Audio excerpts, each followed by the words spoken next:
مش زعلان على فكرة، مش زعلان. ايه القرف ده بقى؟ ما ينفعش كده يا اخي، في راجل يعيط ليه يعني؟ يا عمي خلاص بقى.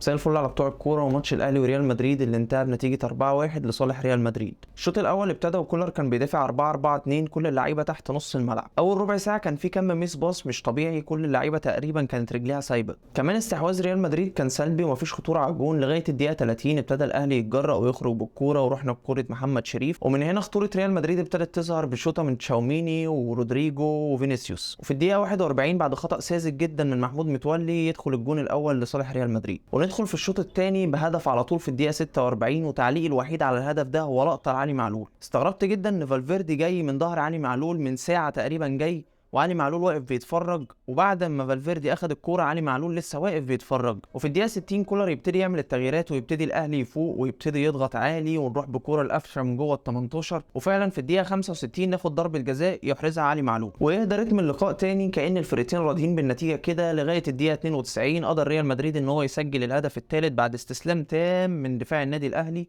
وفي الدقيقه 97 تكمل بالهدف الرابع. حابب اتكلم ليه كولر ما ابتداش بحمدي فتحي الماتش ده. ولو رجعنا للماتش اللي فات الخريطه الحراريه بتاعت حمدي فتحي هتلاقي ان فعلا مجهوده البدني كان قليل جدا، وكمان معدل تمريراته كانت نازله للنص. فكان عنده خيارين، اما يبدا بمروان عطيه او يبدا بمجدي قفشه اللي عنده خبره في البطولات القاريه. وطبعا زي ما شفنا ان اللعيبه كلها اساسا ما كانتش عارفه تقف على رجلها، فاكيد مش هجيب مروان عطيه واقول له انزل العب قصاد ريال مدريد. وندخل في الحالات والكره دي هتتكرر كتير جدا طول الماتش والاهلي مش هيستغلها ولا مره. الكره الاولى محمد شريف هنا يقدر يلعب لحسين الشحات يوديه انفراد تام، بس كالعاده بيلعب الباص السلبي. هنا محمد شريف كان يقدر يرجع الكره لاحمد عبد القادر، لكن كالعاده قرر ان هو يختار الاختيار الاصعب وانه يشوطها بشماله عشان تطلع بره الجول. هنا والنتيجه 0-0 برضه. لو كان محمد هاني استغل اللقطه وعرف يلعب الكره صح لمحمد شريف كان الوضع اختلف تماما. هنا نفس الكره اللي كنت بتكلم عليها، انك تقدر تودي احمد عبد القادر شبه انفراد لكن برضه بتباصي الباص السلبي للراجل اللي واقف جنبك. نفس اللعبه هي احمد عبد القادر يقدر يروح انفراد، بس تعليقي هنا على محمد شريف. محمد شريف شايف بوشه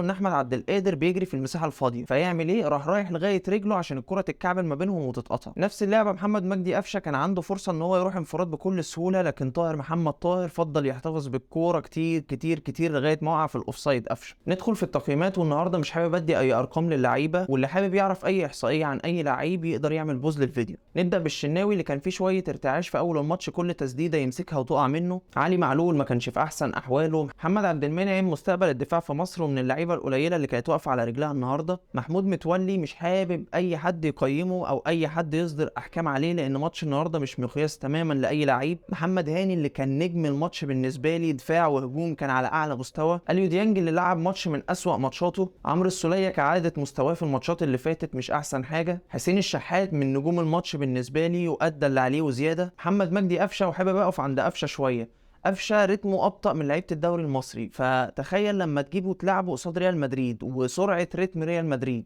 فكان الوضع صعب الصراحه. احمد عبد القادر لاعب صاحب قرار وصاحب ثقه، بس النهارده طبعا مش ماتش يقدر يبرز فيه اي حاجه من ناحيته. نزل حمدي فتحي وكان فعلا يقدر يأدي شوط بشكل كويس جدا، وفعلا كان شكله كويس جدا. نزل طاهر وبيرسي تاو وكهربا، بس ما كانش فيه مردود ومفيش حاجه قدروا يقدموها. في النهايه حابب اشكر مارسيل كولر اللي كان كله طموح ان هو يحقق حاجه وان هو يفرحنا، بس في فرق كواليتي بعيد جدا جدا زي ما حصل من سنتين مع البايرن حصل برضه قدام ريال مدريد. لو عجبتك الحلقه ما تنساش تعمل لايك وسبسكرايب وتكتب لي كومنت ورأيك في أداء الأهلي النهارده وتشكيلة مارسيل كولر كانت عاملة إزاي، وما تنسوش اللايك والشير، وأشوفكم الحلقة الجاية على خير.